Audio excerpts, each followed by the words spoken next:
There's one thing everyone fears: the silence of the late night. When the world is asleep and all that remains is the sound of the wind and your own heartbeat. But for some people, that night wasn't just silence, it was the beginning of a real nightmare. These are true horror stories about people who were completely alone at night. Each story unfolds under the weight of darkness, when there's no one left to call for help. Brace yourself, because sometimes the scariest thing isn't a ghost, but the human standing just outside your door. This happened when I was really young, a night carved forever into memory. I'm talking second or third grade. It's hard for me to remember things clearly from that long ago, but this memory stands out like thunder, echoing through my childhood, for reasons you'll soon understand. It was a school day, and it had been raining cats and dogs without a single break all day long. After picking me up from school, my caring parents unknowingly set the night's events in motion before leaving the house for some upscale events. I can't remember if it was a fundraiser or a dinner party or something else entirely. Either way, they were supposed to come back home that night, but while they were gone, the violent storm outside grew dangerously stronger, and it became unsafe to drive long distances. So, instead of driving back home, they reluctantly decided to spend the night at one of their friends' houses who lived much closer and seemed safer from the storm. I remember them calling me on the house phone and repeatedly apologizing for leaving me there by myself, even though I insisted that I wasn't even hungry and I'd be fine. My mom gave me a carefully written, handwritten list of things to do before bed: lock all the doors and windows, and keep at least one bright house light on to make me feel safe through the long, stormy night. Make sure all the blinds were closed. Typical stuff. At the time, I didn't understand why they were making such a big deal about everything. I wasn't quite old enough to realize how important it was to not leave kids my age home alone. In fact, I was actually kind of excited and strangely thrilled by the silent, stormy night to have the place to myself. It meant unlimited candy and no bedtime. I obviously didn't have a TV or any kind of screen in my room, so I stayed downstairs in the living room, surrounded by the warm glow of the TV, watching my favorite shows on the couch. I told myself I'd do all that stuff my mom had requested later, once the excitement wore off, since I was planning on staying up all night anyway. But at some point later in the night, the storm outside raged louder. The sugar crash got to me, and I accidentally fell asleep with the TV flickering faintly in the dark. No surprise there. I don't remember exactly what time I ended up waking up, but it was late enough for the TV to have gone into sleep mode, so at least 3 long and silent hours minimum. I distinctly remember being much colder when I woke up. Nothing too out of the ordinary. I mean, temperatures drop at night, but the difference was significant enough for me to instantly make the connection, feeling a strange chill crawling under my skin even at that young age. I thought about just curling back up and going back to sleep, but then I remembered the list my mom had given me.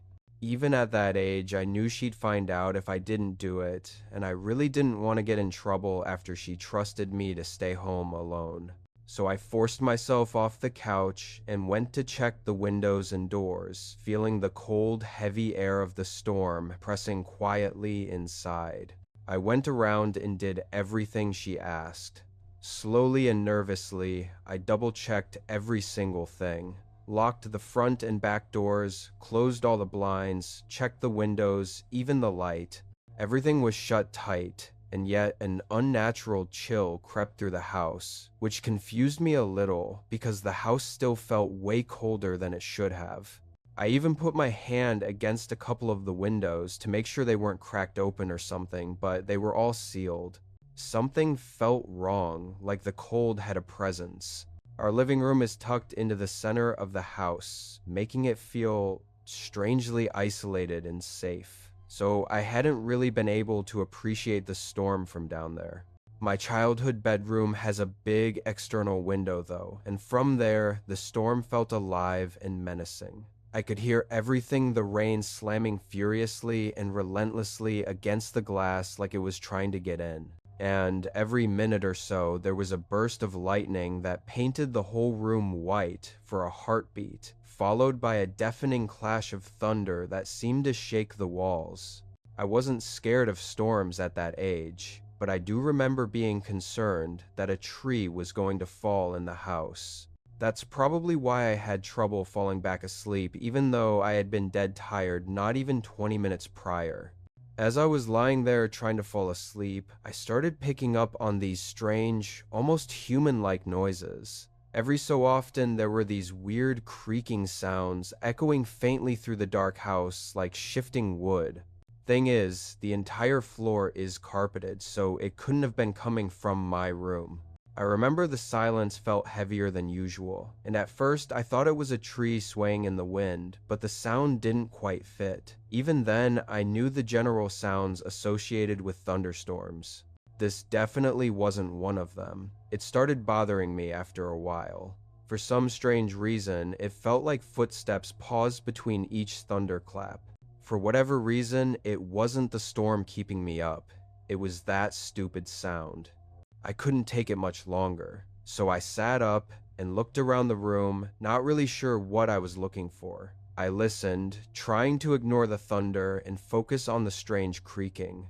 Lightning flashed, illuminating the whole room with a blinding burst of light. Everything looked normal, but my eyes were drawn to the only wooden thing in the room, the old and heavy closet that seemed slightly alive. The room went dark again, and I sat there perfectly still.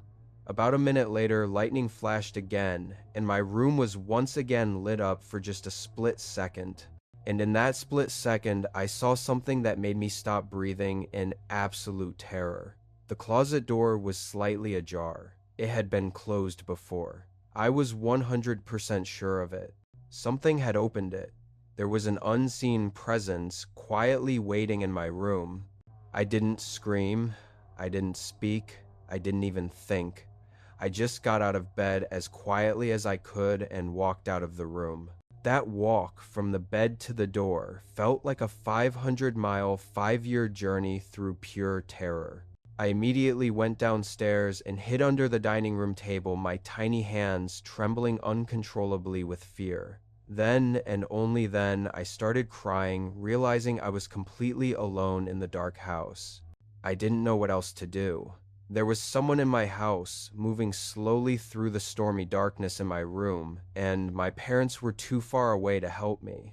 I'm not sure how long I stayed under that table, but at one point I heard heavy dragging footsteps walking down the stairs. I held my breath, knowing that any sound I made could have ended my life. They weren't normal footsteps, they echoed with something deeply wrong. It sounded like whatever it was jumping and pinballing down the stairs. The footsteps got closer, echoing louder and faster through the dark house.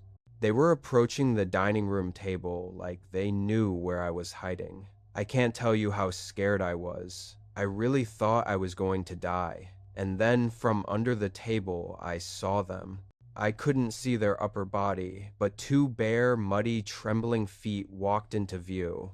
Two horribly distorted, wet and muddy legs that were tinted yellow. I couldn't tell if they were male or female legs. That's how gross and almost disfigured they looked.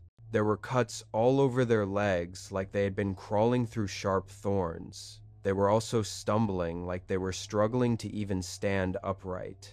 And just as I thought it couldn't get any worse, they suddenly dropped something heavy and metallic. It felt like a tense, suffocating standoff where any wrong move could end my life.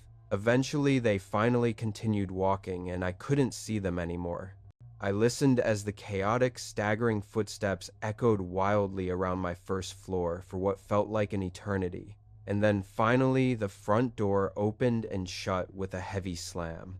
The silence that followed felt louder than thunder. They were gone. I stayed hidden under that table for a long time after that. The storm still roared outside like an angry beast. Part of it was fear, but another part of it was what I can only describe as trauma. My whole body was shaking uncontrollably in the darkness. I just remember being shaken and scared. Every small sound made my heart jump violently. I was at the ripe age where I understood how dangerous the situation was, but not old enough to know how to deal with it. That night changed the way I felt about safety forever. The rest of the night was kind of a blur. I picked the wrench up off the floor, not wanting my parents to find it. The next morning, after making sure the front door was locked, I slunked back upstairs, crawled into bed, and fell asleep. Everything went back to normal after that. For whatever reason, I was still trembling from pure fear, terrified to tell my parents. I didn't want them to find out I hadn't locked the doors and done everything they had asked me to do, so I just kept the whole thing to myself. It wasn't until several years later that I finally gathered enough courage to tell them the story, and it actually took some convincing for them to believe me. Looking back, not telling them the moment it happened was an awful decision since there was no comfort, no help, and no closure so far removed from the incident. If I'm being frank, this experience shattered my sense of safety forever and traumatized me for basically the rest of my childhood. I slept with a nightlight from then on, and I developed a fear of the dark that didn't go away for a long time. I still have trouble explaining what happened that night, but I learned my lesson. Always without hesitation, lock your doors at night.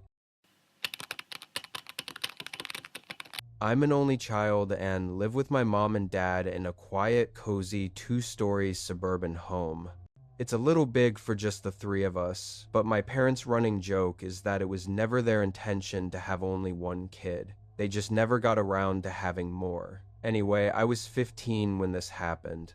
It was a lonely, rainy Saturday night in cold May. The kind of night where thunder hides behind the clouds and everything feels too still to be safe. I can't remember exactly when this happened, but I do remember that it was during one of the very last calm weekends before summer started up. There's one last thing I have to mention.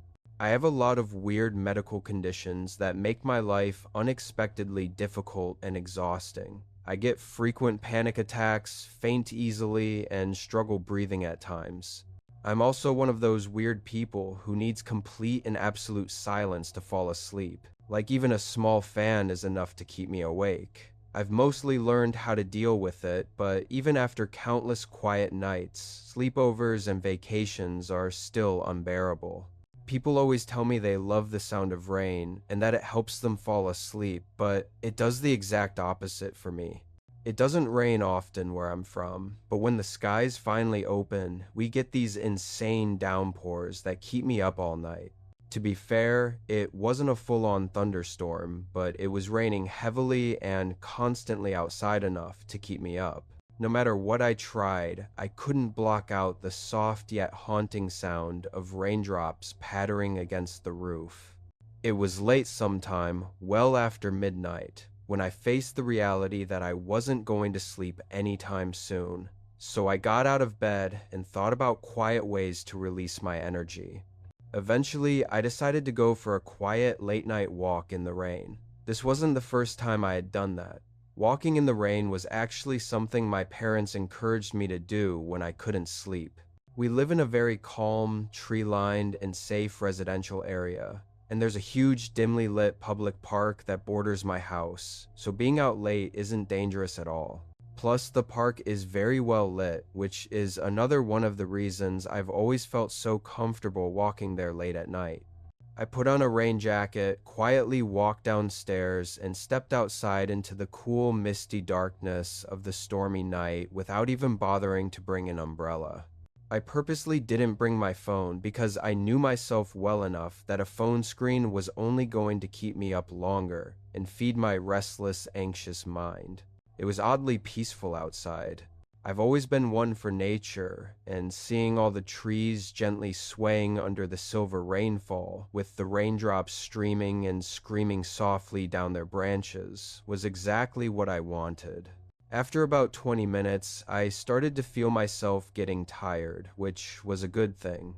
I turned around and started walking back towards my house, the cool wind brushing my face, figuring I'd be able to fall asleep by the time I got back. I was quietly cutting through the dark, rain-soaked park. I glanced toward the road and saw something strange. There was a long black object lying flat in the middle of the street. At first, I thought it was an oddly shaped garbage bag or something like that, but the more I looked at it, the more I realized what it was. It was a person just lying there, motionless and eerily still in the middle of the street. They were face down, too, from the looks of it. I felt a sickening wave of fear and confusion bubbling up in my stomach. The only thought bouncing around my brain was the likely possibility that they had been hit by a car and were injured or worse. There was a heavy silence between thunderclaps, and no other logical reason why someone would be lying motionlessly in the street, especially while it was raining. As much as my gut told me to just keep my head down and continue walking, I felt like I had to do something. My parents raised me a certain way. If I see a person in need, I have to help them. Even in the heaviest rain, that moral voice echoed. So against my instincts, I started approaching the person in the street. Each step felt heavier, soaked with fear and uncertainty. As I got closer, I was able to make out what they were wearing. The rain blurred everything, but my heart saw danger. Under the pounding rain, black pants and a dark plaid shirt clung to the figure's motionless body. Definitely not the type of attire someone would wear during heavy rain. Every instinct screamed that something was off. Judging by the clothing, it was a man, but that's what I had already assumed. I'm not sure if it was the gravity of the situation or something else. My heart pounded faster with each cautious step forward. But as I was walking toward the street, I realized for the first time that night how cold I was. Like the rain was lukewarm one second and ice cold the next, as if nature itself was shifting moods without warning, if that even makes any sense. As I was closing in on the road, a sudden sharp screech pierced the stormy silence from somewhere behind me. Instinct took over and I whipped my head around, adrenaline flooding my veins. It sounded like a howl, but slightly off, like a wounded animal. That haunting echo cut through the rain-filled night. That's the only way I can describe it. A quick scan of the tree line revealed nothing. The sound must have come from deeper in the park, meaning there was no imminent danger. Still, the sheer strangeness of it all had my heart racing. I had never felt such sharp, suffocating fear before, and I had never heard anything like it before. The lack of an explanation was what triggered that unforgettable primal sense of pure fear in me. But that feeling was about to get 1,000 times worse. Because when I turned back around and faced the street, that person wasn't lying down anymore. They were sitting perfectly upright, motionless, yet drenched beneath the furious rain staring at me. In that moment, everything started fading, and my vision narrowed. The only thing keeping me from passing out right there was the muffled sound of relentless pounding raindrops echoing through my chest all around me. Before I could react, that person suddenly stood up under the freezing rain and started sprinting towards me with a demonic smile full of madness on his face. And what's worse, he was holding what looked like a long, sharp kitchen knife, glinting and lightning. Up until that moment, I didn't know what it meant to truly fear for your own fragile life. I snapped out of my haze and ran as fast as I could through the dark, rain-soaked park in the opposite direction. As soon as I started running, I heard him yell, "I'll kill you," at the top of his lungs. The wet grass made it impossible to run at full speed. But my one saving grace was that whoever was chasing me would have to deal with the same thing. The night air burned my lungs as fear fueled every step. I didn't want to lead into my house, so I ran towards the trees, soaked in rain and pure adrenaline, hoping I could lose him in the park. That's where the screech had just come from, I know, but I didn't have another choice. The rain pounded harder, blurring every direction I turned. I didn't look back once. I just ran like my life depended on it. Each splash beneath my feet echoed pure panic. And considering how insanely cracked out that guy looked, I think my life actually did depend on it. Branches clawed at my jacket as I sprinted into the dark. I ran towards the densest part of the park, hoping I'd be able to hide in there before he caught up to me. Every step felt heavier than the last, fueled by terror. I didn't even know if he was still chasing me, but I didn't care. Part of me felt like if I stopped running, the overwhelming and primal fear would catch up to me and I'd pass out immediately. I made it into the woods, and right when I was about to throw up from exhaustion, I ducked behind a tree and tried to catch my ragged, trembling breath in silence. I looked behind me, and there was no one, or at least no one I could see. The cold rain soaked my jacket heavily, and the only thought on my mind at that point was how in the world I was going to get home safely. I didn't feel comfortable moving, so I just waited there. Every second felt painfully endless in that darkness. I must have waited at least 20 long, silent minutes before finally stepping out from behind that tree. I took the long way home around the backside of the park and through this other section that spit me out a few streets away from my house. No one followed me. The night felt endless, every raindrop echoing my fear. I finally made it home and collapsed on my bed, drenched and basically traumatized. I never got an answer for anything that happened that night. That howl is honestly what confuses me the most. It still echoes faintly whenever storms return. I have a hard time believing it was somehow related to the man that tried to attack me, but it's just too coincidental. I think what happened is that guy heard the unnatural echoing screech in the storm too, looked up, saw me, and then did whatever he did, for whatever reason. As for his motivation, I have no idea. There's just something deeply wrong with people sometimes. Maybe he was on drugs or something. I know it's not a real explanation, but I can't think of a better one. I still live in the same house today, and even though several years have gone by, it's hard not to think about this experience every so often during quiet, stormy nights. I'm 29 years old, and one of the only things that's ever really helped me clear my head is camping far away from everything. Not campgrounds or national parks crowded with people and campfires where there's other people around. I'm talking about real, deep wilderness, true middle of nowhere camping. I grew up in Northern California, and I've spent the better part of my adult life quietly exploring hidden wild areas, learning to find those remote little pockets where you can still feel like the only person left on Earth. This story began during one such rainy night a few months ago. I had just broken up with my ex, and my heart felt completely shattered inside. I needed to be alone, so one day I just packed up my truck and drove aimlessly into the gray distance. I didn't have a specific plan. I just threw some gear together and decided to go back to a quiet riverside spot I'd stumbled across once before, hoping silence could heal the storm inside me. It wasn't an official campsite or anything, just a little bend in the river you could reach, if you followed this barely there dirt road past the whole lot of nothing. I got there sometime in the late afternoon, but the second I turned down the dirt path that led to the river, a heavy chill of unease washed over me. There were already 2 trucks parked near the trail, head one gray and one white, their engines silent beneath the falling rain. I couldn't see anyone around, but just knowing other people were out there in the dark, empty wilderness kind of killed the vibe for me. I hadn't driven all this way out into the remote and silent woods to interact with people. I sat there for a second, gripping the steering wheel tightly, debating whether I should just turn around and find another spot. But I told myself it was a big stretch of river, and chances were whoever owned those trucks were camped far enough away that I wouldn't even see them through the heavy curtain of rain.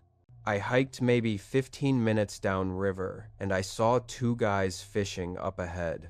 They looked like the type you'd expect to see fishing. Thick beards, a little overweight, heavy boots, but something about their tense behavior felt immediately wrong.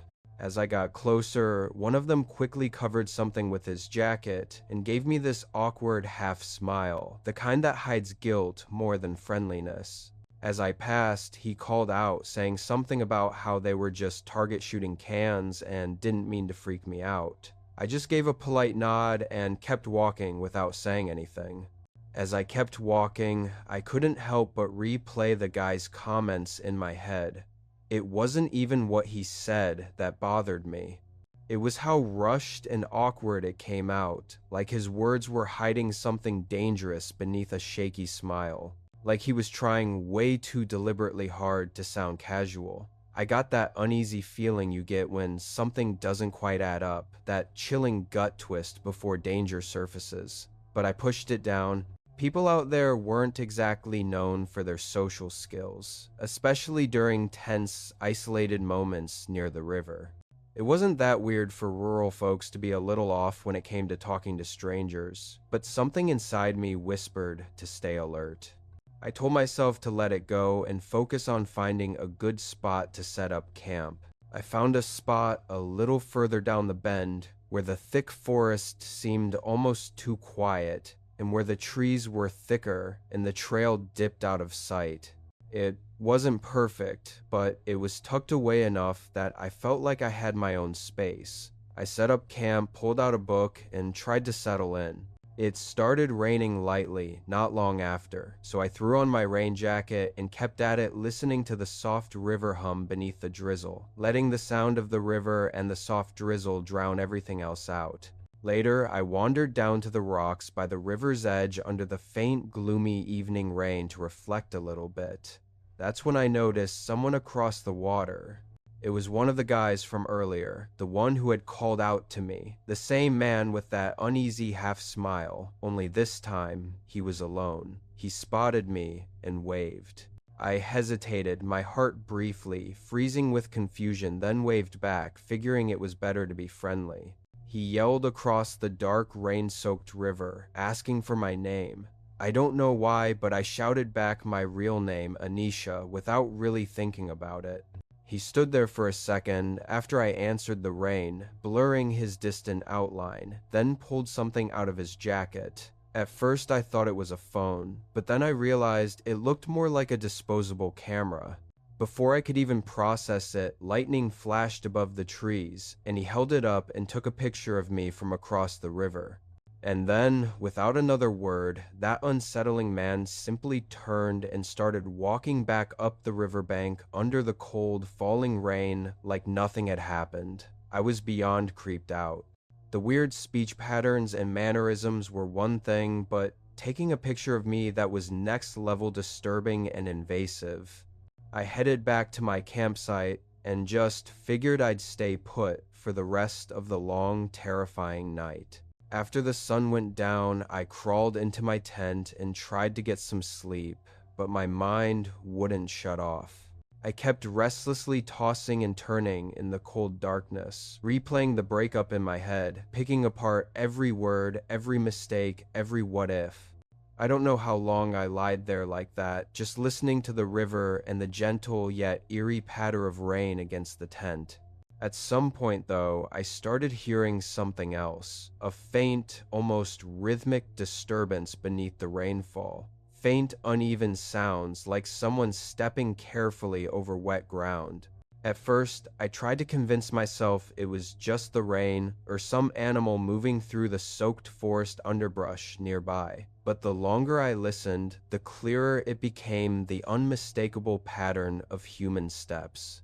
Footsteps slowly, deliberately circling the campsite, each one growing more defined as my fear sharpened into full awareness. And the second I made that connection, my stomach dropped straight through the cold, muddy ground. I didn't even have to wonder who it might be. The realization hit me like lightning through my veins.